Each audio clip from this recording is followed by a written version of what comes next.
Senhores, boa noite. Que a paz de Jesus esteja presente em nossos corações.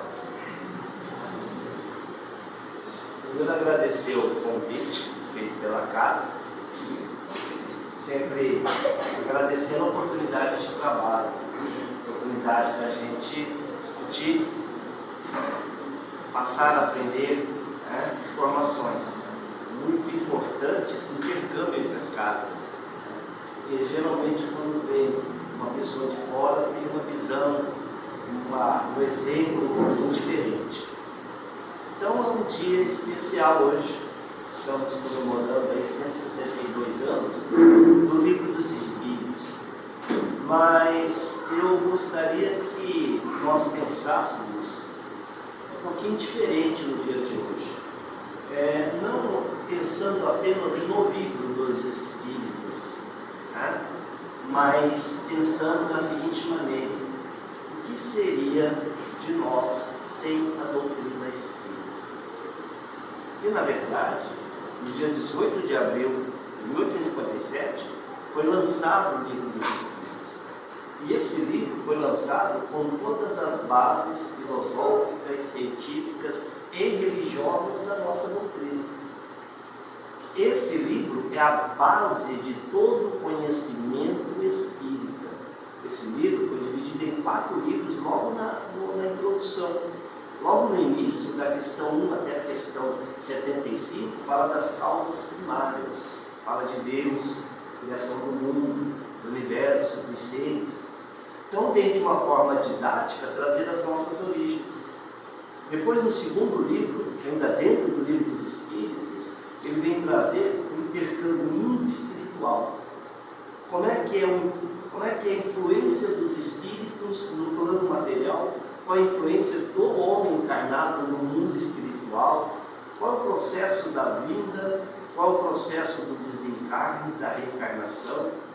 Depois ele vai justificar de uma forma mais clara na Gênesis, no livro dos médiuns. A primeira parte ele vai justificar depois de uma forma mais profunda, lá na Gênesis. No terceiro livro, que fala das leis morais, que vai lá da questão 614 até a questão 919, vai falar a respeito das leis do princípio inteligente. Ele explica de uma forma muito clara assim: olha, a física, a química, a biologia vai estudar a matéria. A matéria está submetida às leis da física, mas o princípio inteligente está submetido às leis morais. E aí ele vai falar a respeito das leis morais lá no Evangelho segundo o Espiritismo.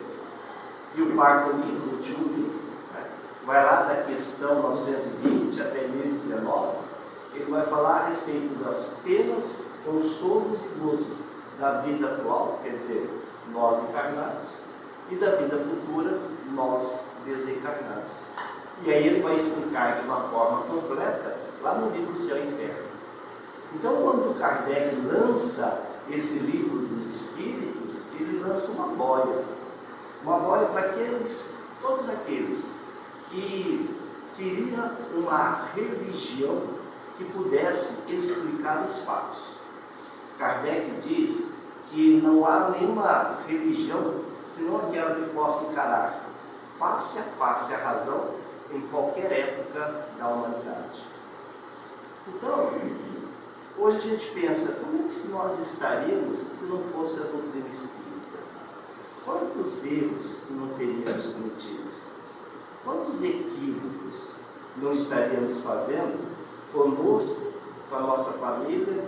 Porque nas religiões, até antes do lançamento do Livro dos Espíritos, as religiões falavam de um Deus que os homens criaram, não do Deus que criou os homens.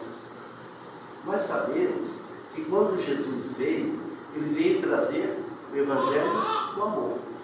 Através desses seus poucos anos, em torno de 3 anos de ensinamento, ele trouxe todas as relações, do homem para consigo, do homem para com o próximo e do homem para com Deus.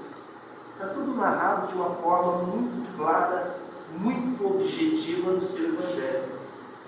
Depois que Jesus parte do nosso planeta, a missão de continuar levando essas mensagens foram dos seus apóstolos. Será que foi fácil a vida desses apóstolos?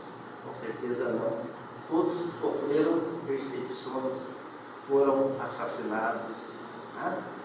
Foram perseguidos, e depois deles, Paulo de Tarso e tantos outros tentaram enviar a boa nova. O Império Romano começou a persegui-los. Até lá em 313, com o Edito de Milão, onde Constantino, por ter ganhado uma guerra, e durante a noite anterior à guerra, sonhou com a cruz, e naquele sonho falou: sob esse signo vencerás. Ele pediu para os seus soldados colocarem o símbolo da cruz no escudo e partiram na guerra. Mesmo em número menor, conseguiram vencer. A partir daí, Constantino começa então a simpatizar com a doutrina de Cristo. Mas Constantino começa também a influenciar nas decisões. Começa a querer tratar aquela filosofia, aquela religião, aquele momento tão íntimo, da mesma forma que se conduzia o Império Romano. Sobre a batuta de Constantino, começam os primeiros concílios. Concílio de Nicéia, em 325, que traz repercussões enormes até os dias de hoje. Quem de nós não participou, no passado, da Igreja Católica? Quem de nós não ouviu, não participou, não cantou nas missas o credo de Nicéia? Crê em Deus Pai, Todo-Poderoso, Criador do céu e da terra, Jesus, seu único Filho, que nasceu da Virgem Maria. Começou lá em 325, onde os homens começaram a ditar as regras divinas, onde a partir daí falaram que Jesus não era um irmão a ser seguido, como nos diz a questão 625 do Livro dos Espíritos, que seria o ser humano mais próximo da perfeição que Deus nos daria como exemplo e guia.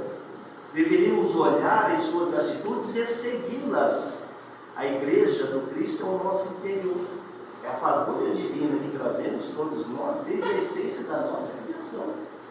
A partir então dos concílios, começam a imaginar novas leis. Criaram nesse concílio que Jesus é Deus.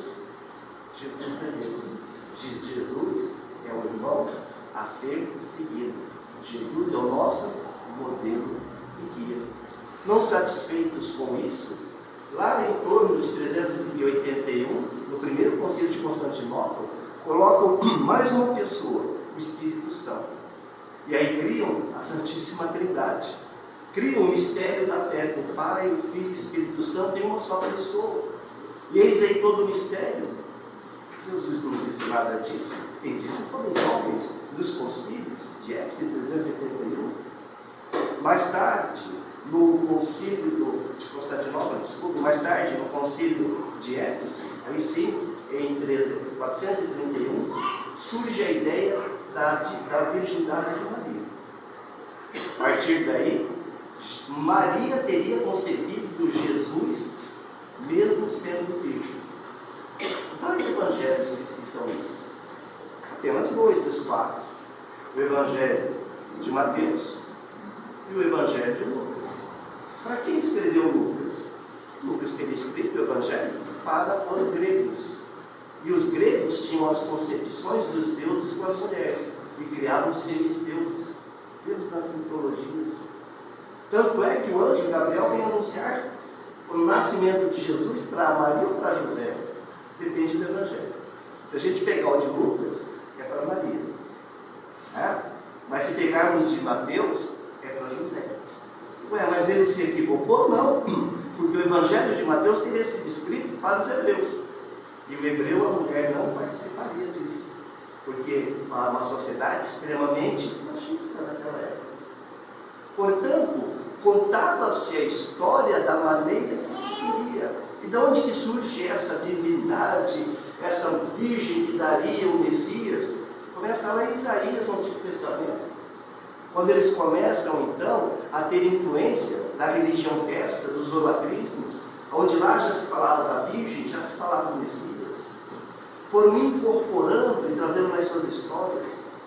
as histórias das religiões que os homens fizeram. Não é a mensagem de Deus, não é a mensagem de Jesus. Mais tarde, no segundo concílio de Constantinopla, em 583, surge o julgamento de Orígenes, que era a ideia da pré-existência da alma.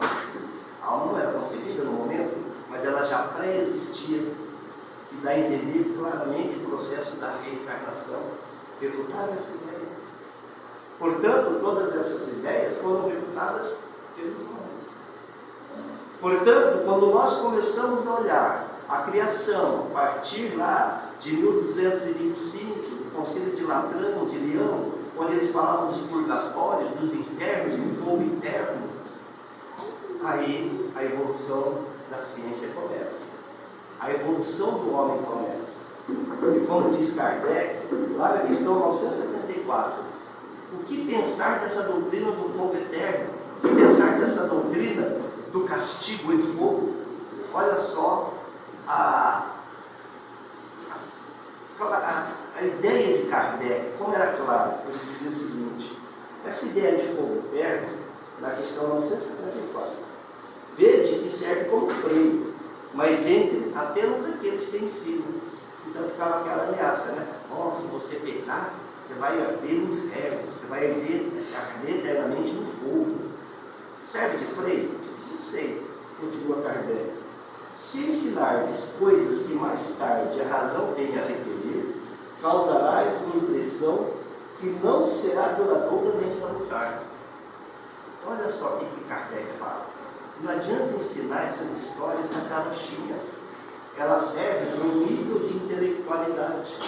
À medida que o homem vai tornando mais racional, à medida que o homem vai descobrindo outros mundos, à medida que a ciência vai esclarecendo uma série de fenômenos, o homem esclarecido olha e confunde religião, que os homens criaram, com o religário, religião do religário, de eu me buscar com o meu Criador. E nessa confusão, aumenta-se sensivelmente o materialismo. Só olhar para o mundo aí fora. Só olhar porque as pessoas, por não acreditarem mais nesse fogo eterno, por não acreditarem mais no Adão e Eva, por não acreditarem mais na virgindade de Maria, não acreditarem nisso e naquilo, não acreditem mais nada. Já dizia um escritor, né? Se Deus não existe, tudo é permitido. O materialismo crescendo por falta de esclarecimento, por falta de estudo, por falta de compreensão. Kardec, quando recebe essa missão, começa lá em dezembro de 1854, quando conhece o Sr. Fortier, falando das mesas girantes. Kardec era um pesquisador, trabalhava com magnetismo.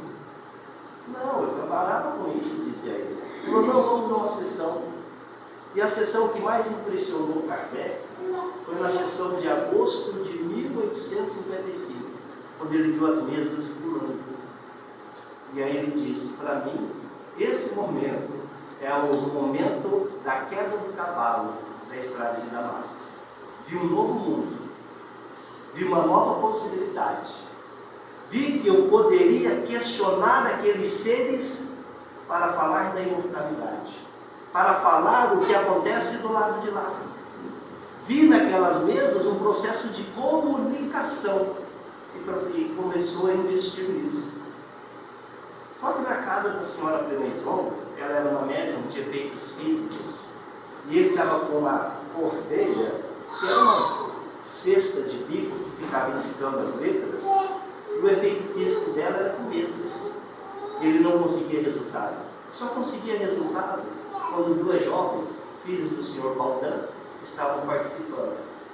E a partir daí, ele começa a investir naquelas duas meninas. E o interessante é que no passado tinham falado para o senhor Baldan que as filhas dele iriam trair um homem lá na França. 2 anos atrás, nem na França ele morava, estava a milhares de quilômetros. Vai ser loucura. Foi revelado isso numa sessão mediúnica. Foi o primeiro que estou indo para a França. Segundo, quem será que minhas filhas irá trair? Aí ele pensou que seria alguém que iria casar com suas filhas. Suas filhas irão atrair, mas o que atraiu foi a mediunidade. E aí conheceu Kardec, que teria reaproximado todas aquelas pessoas lá do tempo do druidismo. Kardec é um sacerdote druida. Aí sim, por Leon Denis Rivail, retoma o nome do antigo sacerdote druidano Kardec. E a partir daí começa a escrever no ano de 1856 o Livro dos Espíritos, auxílio das duas jovens. De junho de 56 até dezembro de 56, começa a terminar a escrita e fazendo a revisão a senhorita Jafé. Num processo sonambúlico, acordava e começava a olhar e fazer toda a revisão. Há quem diga que essa senhorita Jafé é Chico Xavier. Não podemos afirmar, mas tem grandes indicativos. Fazia toda a revisão no processo sonambúlico, que nós sabemos que é o que menos interfere. E aí, de junho até dezembro de 56, termina. Em abril de 57, começa a primeira edição do Livro dos Espíritos. Ainda com 501 perguntas. Pouca gente sabe disso. E ele foi completo com 1019 perguntas a partir da segunda edição de 1860. Mas por que Kardec levou quase 3 anos, 2 anos e pouco, para fazer a primeira e segunda edição? Porque quando ele lança a primeira edição, em abril de 1857, no mês seguinte ele cria a Revista Espírita. E aí ele começa a fazer uma pesquisa de comunicação com o mundo inteiro a respeito do processo mediúnico. Começava a observar todas as cartas produzidas pelos seus médiuns e pelos médiuns do mundo inteiro, para saber se falavam as mesmas coisas. E a partir daí, ele retirou algumas coisas que a princípio ele viu equivocadas, colocou novas coisas, e de 501 perguntas aumentou para 1019 perguntas. Porém, no dizer de Herculano Pires, num livro Estudo Dinâmico do Espiritismo, esse grande desconhecido, começa ele dizendo que o Espiritismo é um grande desconhecido. Está na época de nós começarmos a tentar entender quem é esse grande desconhecido. Começarmos a entender que lá em 1857, lá nas causas primeiras ou causas primárias, ele começa falando o que é Deus, inteligência suprema, causa primária, o que é o princípio, o que é o espírito, o E minúsculo, princípio inteligente da criação, o que poderá definir espírito, o E maiúsculo, na questão 76, é o ser inteligente do universo. Portanto, ele começa a diferenciar o princípio inteligente com o espírito com E minúsculo, na questão 23, para espírito com E maiúsculo, na questão 76. E ele coloca o que nós temos de igualdade. Deus criou nós com semelhança, não é isso que o pessoal fala? Somos semelhantes em quê? Espírito, ser inteligente. Deus, princípio inteligente. Somos semelhantes a Deus em inteligência. Porém, Deus é inteligência suprema. E nós, princípio, somos os seres inteligentes da criação. Mas a inteligência, na etimologia da palavra, interlegere. Interlegere quer dizer escolher entre. Portanto, nós fomos criados simples, puros e ignorantes, como diz a questão 133. Quando fomos criados, passamos nos reinos inferiores. Aí Kardec começa a se aproximar cada vez mais